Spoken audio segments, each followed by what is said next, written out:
राणा सांगा पर एक बयान से विवाद शुरू हुआ था। बयान आपत्तिजनक था, कुछ लोगों की भावनाएं आहत हुईं और उसके बाद में देखते ही देखते इस पर सियासी बवाल शुरू हो गया। लेकिन अब इससे आगे बढ़कर समाजवादी पार्टी के नेताओं के विवादित बयानों का एक सिलसिला सा चालू हो गया है और अब नए बयान आए हैं जिस पर फिर बवाल हो गया है।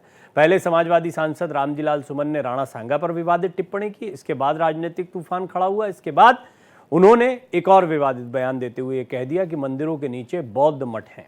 इस बीच समाजवादी पार्टी के विधायक ने मंदिरों पर विवादित बयान पर सफाई देते हुए एक भड़काऊ बयान भी दे दिया। इंद्रजीत सरोज ने कहा, लुटेरे आए थे और लूट ले गए, उस समय श्राप दे देते भगवान ताकि मुसलमान भस्म हो जाते, ताकतवर नहीं थे देवी देवता। इस तरह के विवादित बयानों पर बीजेपी समाजवादी पार्टी पर हमलावर है। बीजेपी का कहना है कि अखिलेश यादव के इशारों पर समाजवादी पार्टी के नेता लगातार इस तरह की बयानबाजी करके प्रदेश का माहौल खराब करने की कोशिश कर रहे हैं।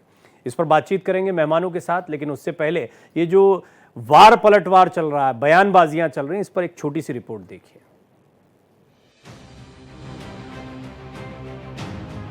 समाजवादी पार्टी नेताओं ने विवादित बयानों की झड़ी लगा दी है। राणा सांगा पर समाजवादी पार्टी के सांसद रामजीलाल सुमन के विवादित बोल पर बवाल अभी थमा भी नहीं कि अब रामजीलाल सुमन ने मंदिरों को लेकर भी एक विवादित बयान दे दिया है। उन्होंने कहा है कि मंदिरों के नीचे बौद्ध मठ है। इस बीच समाजवादी पार्टी विधायक इंद्रजीत सरोज ने भी मंदिरों और देवी देवताओं को लेकर अपमानजनक टिप्पणी कर दी। यहाँ के देवी देवता या भगवान क्या करते रहे, जो है श्राप दे देना चाहिए। मुसलमान भस्म हो जाते, मर जाते, जो है अंधे हो जाते, लूले लंगड़े हो जाते, अपाहिज हो जाते। इसका मतलब जो है कुछ न कुछ तो है, जो है कमी है। हमारे देवी देवता इतने ताकतवर नहीं थे, जो है उन्हें श्राप देना चाहिए। जो है हमारे भगवान दलित पिछड़े पीडीए के लोगों के तो डॉक्टर अंबेडकर हैं और हमारे पीडीए के लोगों को डॉक्टर अंबेडकर को ही मानना चाहिए। वहीं बीजेपी ने समाजवादी पार्टी के नेताओं के विवादित बयान पर जोरदार प्रहार किया है। बीजेपी कह रही है कि समाजवादी पार्टी के नेता लगातार गलत बयानबाजी करके प्रदेश का माहौल खराब करने की कोशिश कर रहे हैं। जहरीला बयान देने की होड़ लगी हुई है। कंपटीशन लग गई है इस देश में, कौन ज़्यादा जहरीला बोल सकता है हिंदुओं के खिलाफ। चाहे वो दिग्विजय सिंह हो, चाहे वो इंद्रजीत सरोज हो, चाहे रामजीलाल सुमन हो, चाहे तेजस्वी यादव हो, सब में कंपटीशन लगी हुई। वहीं विवादित बयानों पर अखिलेश यादव ने पार्टी नेताओं को हिदायत देते हुए कहा है कि इतिहास पर चर्चा नहीं करना चाहिए। जब से रामजीलाल सुमन जी ने कहा, आप देखिए गूगल पे, आप देखिए चैट जीपीटी पे, लोग जानना चाहते हैं इतिहास क्या है, तो इतिहास जानने लगे हैं लोग। मैं ये चाहता हूँ इतिहास की बातें अगर हमें अच्छा रास्ता न दिखा सकें, हमें कोई पॉजिटिव रास्ते पे न ले जा सकें, हमें सकारात्मक दिशा न दे सकें, तो इतिहास को इतिहास ही रहने देना चाहिए, इतिहास पे चर्चा नहीं करनी चाहिए। अखिलेश पूरे विवाद को थामने की भले ही कोशिश करते नजर आ रहे हैं, लेकिन बड़ा सवाल यह है कि क्या ये समाजवादी पार्टी की कोई नई रणनीति है। Bureau report, Bharat express. एक शब्द में तो कह सकते हैं मजहबी रंग अभी सियासत का देखने को मिल रहा है। इससे पहले वक्फ पर भी हमने देखा, बड़ी लंबी चर्चा हुई, और अभी हम देख रहे हैं रामजीलाल सुमन का बयान है, करणी सेना की नाराज़गी है। फिर उसके बाद में अब मंदिर खोदे जाएंगे तो उसके नीचे बौद्ध मठ मिलेंगे जैसे बयान दिए जा रहे हैं। अखिलेश यादव अलबत्ता ये कहते हुए सुनाई पड़ रहे हैं कि इतिहास जो है उसको नहीं कुरेदना चाहिए, या वो अगर कोई परेशानी पैदा करता है, किसी तरह से माहौल ख़राब करता है तो उसको नहीं उघाड़ना चाहिए। लेकिन दूसरी तरफ उनकी पार्टी के नेताओं के बयान भी आ रहे हैं। हालांकि इसको हम समझते हैं दोनों ही दृष्टिकोण से, और इसमें पहले तो जैसे मैंने कहा कि मजहबी रंग है, तो मज़हब को जानने वाले, धर्म को जानने वाले दो बड़े ख़ास मेहमान मेरे साथ मौजूद हैं। स्वामी चक्रपाणी महाराज जो कि अध्यक्ष हैं हिंदू महासभा के, और हाजी नाजिम साहब इस्लामिक स्कॉलर के तौर पर मौजूद हैं। आप दोनों का स्वागत है। चक्रपाणी जी, पहले तो आप दोनों ने रिपोर्ट तो सुन ली है। सबसे पहले अभी इतनी जो टिप्पणियां हुई हैं इसको मैं क्या फिर से समअप करूं। आप जानते ही हैं क्या विवाद चल रहा है, लेकिन ये विवाद अब मुझे जो लगता है वो बड़ा सोचा समझा है। अब तो मतलब पहले तो ये था कि किसी तरह इनको घेर लो, अब तो ऐसा लगता है कि इन्हें एक मुद्दा मिल गया है। वो प्रयास जो बीजेपी करती है कि हिंदू समाज एक रहे, और दूसरा एक प्रयास ये होता है कि दलित, ठाकुर, दलित बनाम सवर्ण, या इस तरीके से दलितों को इग्नाइट करने की पहले भी पॉलिटिक्स होती रही है, उसका कहीं ना कहीं एक असर देखने को मिल रहा है। बहरहाल ये किस तरह की सियासत हो रही है, और ये जितने बयान आए इस पर आपकी, क्योंकि आप हिंदू धर्म के न सिर्फ प्रचारक हैं बल्कि हिंदू महासभा के अध्यक्ष भी हैं, आपकी पहली टिप्पणी क्या आती है? माननीय प्रवीण तिवारी जी, देखिए आप एक वरिष्ठ पत्रकार हैं। मैं आपको बताना चाहता हूं कि यह जो विचारधारा की लड़ाई है, और ये लड़ाई विचारधारा वो है, एक भारतीय विचारधारा, एक अभारतीय विचारधारा। एक जो विदेशी आक्रांताओं को अपना आदर्श मानते हैं, जो सनातन के खिलाफ बोलना वो अपना अधिकार समझते हैं, जो हिंदुओं के खिलाफ बोलना अधिकार समझते हैं। आप जरा बताइए, अगर इस तरह की उल जुलूल जो बयान दे रहे हैं, और आज से नहीं दे रहे हैं, आप देखिए कि कोई भी पॉलिटिकल पार्टी ये वो है कि किसी भी देश में जहां पे राजनीति कर रही है, कम से कम वहां के अल्पसंख्यक की भावना समझती है तो बहुसंख्यक का पहले समझती है कि बहुसंख्यक का भी भावना कोई आहत ना हो। लेकिन यहाँ उलट है। यहाँ पे आप हिंदुओं की यानी बहुसंख्यकों की भावना आहत की जाती है कि अल्पसंख्यक खुश हो जाए। लेकिन मुझे नहीं लगता कि इस तरह की उल जुलूल, कभी स्टालिन 2 बोलते हैं, कभी खड़गे जी बोलते हैं कि सनातन का राज आ जाएगा, कभी स्वामी प्रसाद मौर्य जब सपा में थे तब बोलते थे। अब आप देखिए कि राणा संगा पे टिप्पणी उन्होंने सुमन जी ने किया, और तमाम और जो समाजवादी पार्टी के लोग हैं, जो सांसद हैं माननीय, वो लोग कर रहे हैं। और इस पे थमने का नाम इसलिए नहीं ले रहा है क्योंकि ये कहीं ना कहीं अभारतीय विचारधारा को कर रहे हैं, जो कोई भी सच्चा राष्ट्रभक्त बोल ही नहीं सकता है। अरे भाई, आपको इस देश की बातें करनी चाहिए, विकास की बातें करनी चाहिए, रोजगार की बातें करना करो, विपक्ष को करनी चाहिए, सरकार से अगर जो नीतियों पे बारे में बोलना चाहिए। लेकिन आप मोदी जी, योगी जी और भाजपा से लड़ते लड़ते आप देश से लड़ने लगते हो, आप सनातन से लड़ने लगते हो, और ये सोचते हो कि मुसलमान खुश हो जाएगा, ये सोचते हो दलित, कौन दलित ओबीसी खुश हो जाएगा? भाई, वो भी तो हमारे समाज के अंग है। हमारे हाजी नाजी बैठे, विचारधारा इनसे हमारी भिन्न हो सकती है, लेकिन क्या ये इनको अच्छा लगेगा कि हमारी हिंदू सनातन पे कोई टिप्पणी कर रहा हो और ये आनंद लेंगे? अगर लेंगे तो हमें लगता है कि इस तरह की वृत्ति कोई भी सभ्य समाज जो है इसको नहीं स्वीकार करता। लेकिन ये पॉलिटिकल पार्टियां कहां तक दूसरों को ज्ञान देती, लेकिन इन्होंने बांटने में लगे पड़े हैं कि कैसे हम ओबीसी के नाम पे, दलित के नाम पे, मुस्लिम के नाम पे बांटे, कैसे सनातन को गाली दे के बांटे। तो ये जो प्रतिस्पर्धा बहुत दुर्भाग्यपूर्ण है और उनको गर्त में ले जा रहा है। एक है ना कि जब स्वामी चक्रपाणी, मैं जो चीज पूछना चाह रहा था, आप एग्जैक्टली उसी जगह पर बात को ले गए, इसके लिए आपका धन्यवाद। मैं ठीक यही बात हाजी नाजिम साहब से पूछना चाह रहा था, बिल्कुल आपने भी वही सवाल रखा है। विनय कुमार सिंह बिन्नू जी भी जुड़ गए हैं, समाजवादी पार्टी का पक्ष रखेंगे। विनय जी, आपका भी स्वागत है। लेकिन नाजिम साहब, मुझे बताएं कि हालांकि ये देखिए एक तरफा बात हो रही है। पहले हमने इस पर बात करी, औरंगजेब के मुद्दे से पूरा मामला निकल कर आया था, बट जितना गलत वो था, क्या उतना ही गलत आप अभी मानते हैं इन बातों को जो चल रही हैं, चाहे रामजी लाल सुमन की तरफ से कही जा रही हो या कोई भी बयान दिया जा रहा हो जिससे हिंदू समुदाय या सनातन के मानने वालों की आस्था को ठेस पहुंचती है, जैसा चक्रपाणी जी ने कहा? हाँ प्रवीण जी, मेरी आवाज सुन पा रहे हैं आप? जी जी। हाँ, देखिए मैं शुरुआत करता हूँ। औज़ बिल्लाहि मिनश शैतानिर रजीम, बिस्मिल्लाहिर रहमानिर रहीम, ला इलाहा इल्लल्लाह मुहम्मदुर रसूलुल्लाह, जय संविधान जय भारत। देखिए, मैंने जय संविधान इसलिए कहा क्योंकि मुल्क संविधान से चलता है, आस्था से नहीं चलता। और जिस तरीके से आज एक बाढ़ आ रही है भारत के अंदर कि किसी के भी धर्म पे, किसी के भी मजहब पे उंगलियां उठा दो, टिप्पणियां कर दो, ये बहुत गलत है भाई। ये मुल्क संविधान से चलता है और संविधान के अंदर ही सबको अपने रिलीजियस मानने की परमिशन है। लकुम दीनुकुम वलिय दीन, मेरा आपकी आस्था आपके साथ, मेरा एतमाद मेरे साथ। तो देखिए, मैं अल्लाह को मानता हूँ, आप भगवान जी को मानते हैं, लेकिन तरीका हम लोगों का अलग अलग हो सकता है। लेकिन जो पूजा स्थली होती है सब ऊपर वाले के लिए होती है, अल्लाह और भगवान के लिए। लेकिन जिस तरीके से यहाँ पर मजहब को लेकर, धर्म को लेकर जिस तरीके से एक वार छिड़ गया, ये गलत है, ऐसा नहीं होना चाहिए। किसी की भी धर्म को लेकर इस तरीके की बातें नहीं होनी चाहिए। सनातन धर्म पर लेकर जिस तरीके के बाढ़ हुए हैं, जिस तरीके से भाषा का प्रयोग करा गया और जिस तरीके से हिंदू भाइयों की आस्था के साथ खिलवाड़ करने की कोशिश करी गई है, ये बहुत ही निंदनीय है। मुस्लिम समाज ऐसे जो मानसिकता वाले लोग हैं उनके लिए कठोर शब्दों में सरकार से मांग करती है कि ऐसों के खिलाफ सख्त कार्रवाई हो और ऐसी पुनरावृत्ति दोबारा ना हो, ऐसी मांग भी सरकार से करती है। और दूसरी बात एक और परवीन जी, मैं कहता हूँ कि चाहे मैं मजहब इस्लाम को हो या सनातन धर्म हो, दोनों धर्म समान है। देखिए, हम तो सब धर्म सम्मान करने वाले हैं भाई। अगर मैं ला इलाहा इल्लल्लाह मुहम्मद रसूलुल्लाह पढ़ता हूँ तो हो सकता है कि हमारे चक्रपाणी महाराज जी भगवान जी का कोई सा भी शब्द या नाम उनका ले सकते हैं। तो देखिए, मैंने इसलिए कहा लकुम दीनुकुम वलिय दीन, तो देखिए आपकी आस्था आपके साथ, मेरा एतमाद मेरे साथ, तो ये है। लेकिन मैं बार बार यही कह रहा हूं कि अगर आप सनातन धर्म के बारे में अगर कोई भी अभद्र टिप्पणी करते हैं तो जाहिर सी बात है कि आपके दिल और दिमाग में उस धर्म के प्रति नफरत है। ठीक है। आप नहीं, कुल मिलाकर आप आपको लगता है ये जो धर्म से टिप्पणियां समाजवादी मोहब्बत नहीं पार्टी करते। नेताओं की तरफ से की गई है, ये निंदनीय है, ऐसे समझो?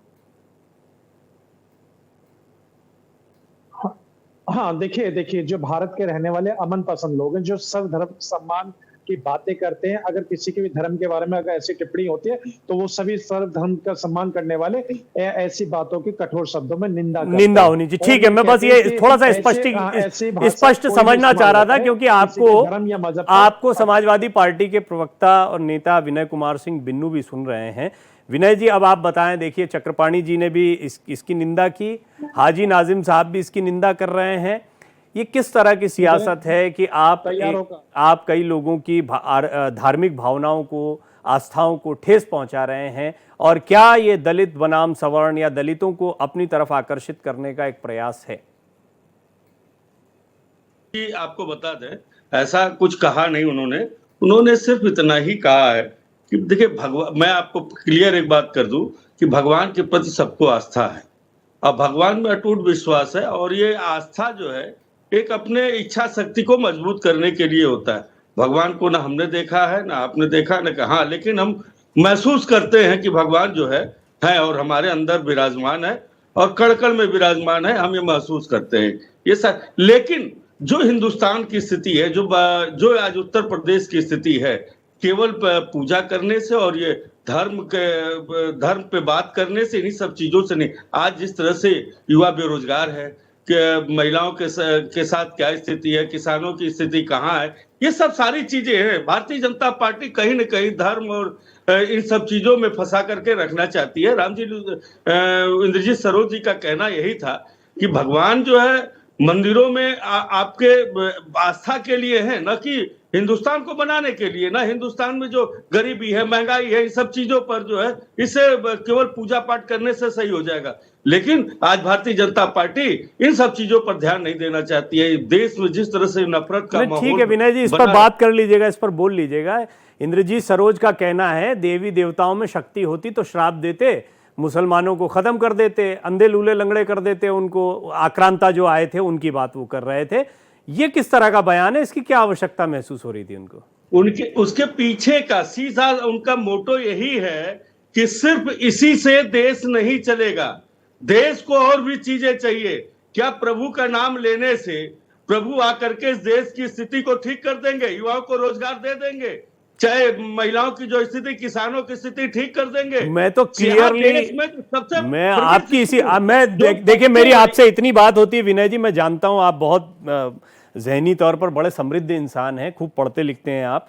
मुझे ये बताइए, क्या ये आस्था पर चोट नहीं है? ठीक है, आप खेती, किसानी, बेरोजगारी सबकी बात करिए, ये देश आस्था का भी देश है। यहाँ आस्थावान व्यक्ति भी उतना ही महत्वपूर्ण है जितना कोई और व्यक्ति है। क्या ये आस्था पर हमला नहीं है कि आप बोले देवी देवताओं में शक्ति नहीं है? मुझे सिर्फ इतना पता है। अगर आप संविधान पे चोट करेंगे, कहीं न कहीं संविधान को जो है विखंडित करने का काम करेंगे, तो जाहिर सी बात है कि आस्था से क्या होगा? हम आस्था है, हम तो कह रहे हैं हमारी आस्था है, भगवान में है, केवल आकर के हम पूजा करें तो उसी से हमें सब कुछ मिल जाएगा, हमारा चल जाएगा। लेकिन देश को जरूरत क्या है? केवल मंदिर, हमारा जो सबसे बड़ा हथियार है, जो सबसे बड़ा भगवान है आज की तारीख में, तो है संविधान है। संविधान से देश चल रहा है। जिस संविधान को खंडित करने का काम कर रहे हैं। आपके बयान से भी ये लग रहा है कि मंदिरों की बहुत आवश्यकता नहीं है इस देश में, आप भी ये कहना चाह रहे हैं? मैंने ये नहीं कहा, मैंने कहा है कि भाई ऐसा इंप्रेशन जा रहा है, यही तो कह रहा हूं। बयान देते देते आप बोलते, मेरी इच्छा शक्ति नहीं प्रवीण जी, मेरी इच्छा शक्ति को मजबूत करने के लिए जैसे कि मोटिवेशन के तौर पर कह लिए, भगवान है, हम मानते हैं भगवान है, हर जगह भगवान विराजमान है, लेकिन उसी मानने से हम चले जाए, तपस्या कर लें। मैं आपको एक छोटी सी बात कहता हूं, देखिए, छोटा मुंह बड़ी बात। आप लोग इतने, आप अपनी अपनी विधा के इतने समृद्ध लोग हैं, धर्म पे बोलने की मुझे लगता है कि आप लोगों के सामने क्या बोलूं।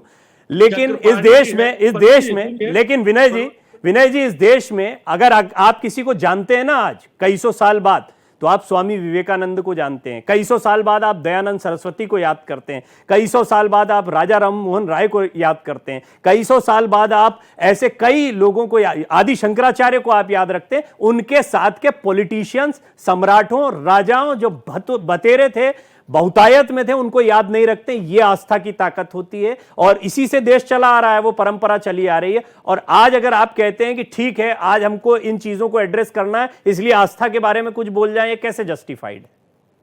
अभी माननीय प्रधानमंत्री जी ने कहा, बीजेपी के लोगों ने कहा माननीय प्रधानमंत्री जी भगवान के अवतार हैं। क्या उस समय चक्रपाणी जी बैठे हुए हैं, भगवान के समक्ष ला करके खड़ा कर दिया गया? ये बातें कौन करता है इस तरह की?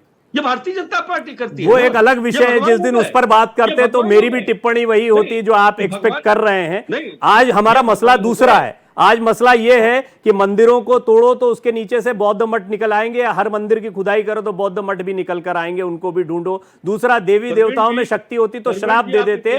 ये आपत्तिजनक लगता है, नहीं लगता है? क्योंकि ये सवाल बना हुआ है। स्वामी चक्रपाणी महाराज, अब क्योंकि समय सीमित है तो मैं चाहूंगा थोड़ा शॉर्ट कमेंट में। बात देखिए दोनों तरफ से होती है। औरंगजेब से बात शुरू हुई थी, वही वजह थी कि रामजी लाल सुमन ने ये सारी बातें रखी थी। तो यहां से भी पक्ष आता है कि शुरुआत कौन करता है। क्या दोनों तराजू को देखा जा रहा है या आप इसमें कोई भेद पाते हैं? देखिए डॉक्टर प्रवीण जी, मैं इस बात को समझना होगा कि अभी समाजवादी पार्टी के हमारे माननीय जो बोल रहे हैं विनय कुमार सिंह बिन्नू जी, देखिए निश्चित रूप से जैसा मूल होता है वैसा ही फूल होता है। ये हमें समझना होगा। जब इनके पार्टी के वरिष्ठ नेता ही उस तरह दे रहे हैं तो स्वाभाविक है कि उनका बचाव इनको करना है। लेकिन जिस भाषा का प्रयोग आप कर रहे हैं वो निश्चित रूप से नास्तिकता की तरफ दे रहा है। मैं तो चाहता हूं पूरे दुनिया के लोग आस्तिक हों। हम तो ये आज हाजी नाजिब जी ने जो बात कही बिल्कुल सही कहा। देखो आपका धर्म अपने साथ हमारा धर्म। आपका अगर नास्तिक है माननीय प्रवक्ता जी, तो आप नास्तिकता अपने पास रखिए, लेकिन आप दोनों तरफ की बातें नहीं कर सकते। आप सिर्फ भगवान को ऐसे नहीं कर सकते कि भगवान को मैंने नहीं देखा, आपने नहीं देखा। आप कैसे कर सकते हैं भाई? आप नहीं देखे, आप नहीं देख सकते हो। हमने तो देखा है परमात्मा को, हमने तो महसूस किया है और करोड़ों लोगों ने किया है, तभी तो मंदिरों में इतनी लाइन लगी है। उनकी मनोकामना पूर्ण होती है, उनकी सब कुछ। लेकिन इस तरह की धारणा मत बनाइए कि भगवान को किसी ने देखा ही नहीं है। अरे भाई, भगवान को सबने देखा है। भगवान को जो चाहता है उसको मिलता है। अब भगवान तो जो मोक्ष के भी बताए गए थे, सारूप्य बताए गए, सानिध्य बताए गए, सालोक्य बताए गए, ये मोक्ष है। सवाल इस बात का ही समझना होगा कि जब हवा बुझा दिया करते हैं घरों के चिराग, तो हमें रोशनी देती है मंदिरों के चिराग। यानी कि मंदिर हमारा वो आध्यात्मिक स्थान है। जब सब कुछ आपके दिमाग काम करना बंद कर देता है तो परमात्मा के शरण में आदमी जाता है। और आप सबको नास्तिक बना अपने पे तुले हैं। आप कह रहे हैं कि जी आप तो जो है वो भगवान ने अगर जो ताकत होती तो ये कर देता। अरे भाई, गीता जी थोड़ा पढ़ लीजिए, उसमें स्पष्ट कहा है कि कर्म करने की स्वतंत्रता आपको दी गई है, फल परमात्मा देगा। आपको कर्म तो करना पड़ेगा ना। कहोगी जी मैं भूखे बैठा हूं, तो भाई भूखे और भगवान हमें लाके भोजन कर दे तो वो भी भोजन दे देगा, लेकिन उतनी आस्था आप में होनी चाहिए। मलूक दास जैसे कि कह गए मलूक सबके दाता राम की, पेड़ पे बैठ जाते हैं और भगवान स्वयं ला करके भोजन कराते हैं, तो उतनी आस्था की पराकाष्ठा होगी तो भोजन भगवान कराएंगे। अब आप बैठ के कोसते रहो तो ऐसे नहीं होगा। मेरा ही कहने का मतलब है माननीय प्रवक्ता जी कि आप अगर मोदी जी में भगवान नहीं देख रहे हैं, ये आपकी विचार होगी। हम तो कण-कण में भगवान देखने की बताई गई भाई। हम तो सब में परमात्मा देखते हैं। इस चीज को सोचने के लिए ये एक दर्शन है, आपकी वैसी दृष्टि बदलनी पड़ेगी। आप ये नकारात्मक चश्मा हटाना पड़ेगा, तब वो बात आपको समझ में आएगी। अगर आप सोचेंगे कि हम अपनी विचारधारा नास्तिक विचारधारा यानी समाजवादी पार्टी की अगर नास्तिकता की तरफ जा रही है तो स्पष्ट कर दे कि हम किसी खास तौर से हिंदू देवी देवताओं को नहीं मानते। हमारी तो मानना है जो हाजी नाजी साहब ने कहा, वो नमाज पढ़ते मुझे कोई आपत्ति नहीं। हम तो दुनिया के हर व्यक्ति को चाहते हैं आस्तिक हो जाए, क्योंकि परमात्मा को जब मानेगा तो सत्य, अहिंसा, करुणा, दया, प्रेम पे चलेगा रास्ते पे। और ये राजनीति और संविधान ने कितनी अपराध को बचाया, कितनी अपराधियों को सजा, ये तो आंकड़ा बताएंगे। नहीं, ठीक है। ऐसे मौके पर आपने जो ये बात कही है ये बड़ी महत्व की है चक्रपाणी जी। मुझे अच्छी लगी आपकी ये बात, क्योंकि बहुत सारे आस्थावान लोग आपको सुन रहे हैं। लेकिन विनय जी, संक्षेप में एक टिप्पणी इस पर जरूर करिएगा कि आपकी बातें नास्तिकता की तरफ इशारा करती हैं, और क्या आप ऐसे बहुसंख्यक समाज जो आस्तिक है, वेदों को, देवी देवताओं को, मंदिरों को मानता है, उस पर ठेस नहीं करते? फिर मैं हाजी साहब के पास जाता हूं। पहले आप विनय जी। बातें करना बड़ी अच्छी बात है। चक्रपाणी जी महाराज ने बातें कही, करुणा की बातें की, दया की बातें की, हर चीज की बातें की। वह करुणा तब कहाँ चली जाती है, मानवीय संवेदना तब कहाँ चली जाती है, जब एक दिन के लिए सिर्फ मुसलमान भाई हमारे सड़क पे आकर के, जो कि त्योहार था वो उनका जो भी है उस दिन था, वो एक दिन केवल वो सड़क पर आकर के नमाज पढ़ना चाहते थे। तब वो करुणा, तब दया, वो मानवीय संवेदना कहाँ चल जाए। मेरा तो ऐसा मानना है कि पैनल पर अगर हाजी नाजिम साहब इस बात को समझते हुए, वो कहते किसी के खिलाफ नहीं होना चाहिए, और ये अच्छी बात है कि वो भी उस मुद्दे को उठा सकते थे, लेकिन वो लेकर नहीं आए विनय जी इस मुद्दे को। उन्होंने ये कहा कि ये निंदनीय है किसी भी धर्म के खिलाफ। हम जिस दिन नमाज पर बात कर रहे थे, खूब बोला गया यहाँ पर, इस्लामिक स्कॉलर्स ने खूब विरोध किया उसका। दूराभास है, ये दो तरह की बातें करते हैं भाई। उस दिन तो इन्होंने कुछ और कहा था, आज ये करुणा, दया और ये सारी चीजें बता रहे हैं। आप हिस्ट्री के छात्र हैं प्रवीण जी, आप बताइए, अगर हिस्ट्री में जाने के बाद क्या आपको देखने को मिला? अभी पूरी हिस्ट्री आप बताने लगे प्रवीण जी। मैंने पहले भी कहा, इतिहास और आस्था दोनों अलग अलग विषय होते हैं। आस्था और इतिहास को कभी नहीं मिलाना चाहिए, मेरा हमेशा से मानना रहा है। हर इतिहासकार का ये मानना रहेगा कि आस्था और इतिहास को मत मिलाओ, मत मिलाओ, मत मिलाओ। आस्था अलग चीज है। चंद्रशेखर जी ने भी कहा था, चंद्रशेखर जी ने भी कहा था सदन में। जी, आप चक्रपाणी जी कुछ बोलना चाह रहे हैं, मैं नाजिम साहब को सुनना चाह रहा था, लेकिन शॉर्ट में चक्रपाणी जी आप अपनी बात बोलें। करते हैं हम, इतिहास की बात नहीं करते। नहीं, मैं यही कहना चाहता हूं कि आप देखिए, अभी तक तो समाजवादी पार्टी के अभी प्रवक्ता जी बोल रहे थे भगवान नहीं है, भगवान से नहीं मानते, जो उनके नास्तिक विचारधारे थे, हम उसका सम्मान करते ना, हमने तो नास्तिक चरवाक को भी स्वीकार किया। लेकिन अभी आप जो है जब उस बात पे एक्सपोज हुए तो डबल लाभ रोल करने लगे, नमाज पढ़ने की तरफ से, नमाज की तरफ से आप प्रवक्ता बन गए। अरे भाई, उसके लिए हाजी नाजी साहब है, और कोई किसी की धर्म को नहीं रोक सकता, कोई परंपरा को नहीं रोक सकता, कोई मान्यता को नहीं रोक सकता। और कोई अगर, सुनिए मेरी बात, लेकिन ठीक है, चलिए नाजिम साहब, चलते चलते मुझे बताएं, समाजवादी पार्टी की राजनीति कहां जा रही है? आपका नजरिया क्या है समाजवादी पार्टी की राजनीति पर? हाँ प्रवीण जी, देखिए सब, मैं यही बात कहूंगा कि मुल्क संविधान से चलता, आस्था से नहीं चलता। लेकिन हमारे भारत के अंदर आस्था भी है और संविधान भी है। संविधान हम लोगों के लिए सर्वोपरि है, लेकिन आस्था भी जरूरी है। अगर आस्था होगी तो आप ये मान के चलिए, अगर आस्था है तो पूरा देश एकजुट है। अगर आस्था नहीं है तो सब नास्तिक बन जाएंगे, एक दूसरे को मार काट हो जाएगी। ये नास्तिकों की पहचान होती है। और मैं ये कहना चाहता हूँ बड़ी जिम्मेदारी के साथ, देखिए, अगर हम लोगों को मन की शांति प्राप्त करनी है तो देखिए, हम लोग नमाज पढ़ने के लिए जाते, मेरे हिंदू भाई मंदिर जाते, दोनों के अपने अभिव्यक्ता की आजादी है, दोनों अपने अपने धर्मों को मानते, ये संविधान हम लोगों को देता है। कोई भी किसी के धर्म या मजहब पर उंगली ना उठाए, क्योंकि देखिए भारत सर्व समाज का, सर्व धर्म का है। तो इसलिए हम सबको सभी के धर्म का सम्मान करना चाहिए, ना कि किसी के एक धर्म के आप अनादर कीजिए। दूसरे धर्म वाले को अगर आप उठाएंगे तो ये सही नहीं है। भारत के समानता का सबको अधिकार देता है और सब बराबर है, हिंदू मुस्लिम सिख ईसाई आपस में है, सब भाई भाई। नफरत करना छोड़ दीजिए, आपस में प्रेम भाव, एक दूसरे से गला मिलने चालू कर दीजिए। मैं तो यही कहना चाहूंगा सर। चलिए, एक गलत बयान पर आज चर्चा हो रही थी, लेकिन बड़ी अच्छी अच्छी बातें आज निकल कर आई। और नाजिम साहब, आपको तो आज आपका मेडल आपका पक्का हो गया आज की डिबेट में, क्योंकि आपका बिल्कुल एक अलग रूप रहा। हालांकि हम कई अन्य विषयों पर बात करते हैं, उसमें आपका अंदाज अपनी जगह वाजिब होता है जब आप उन बातों पर रखते हैं। चक्रपाणी जी ने भी बात कही अपनी अपनी, विनय जी आपने भी पक्ष रखा। मैं जानता हूं सीमाएं हैं, क्योंकि ये बयान आपने तो दिए नहीं है, बट आपको पार्टी नेताओं के बयानों को डिफेंड करना पड़ता है। आप तीनों का बहुत बहुत धन्यवाद इस स्वस्थ चर्चा के लिए।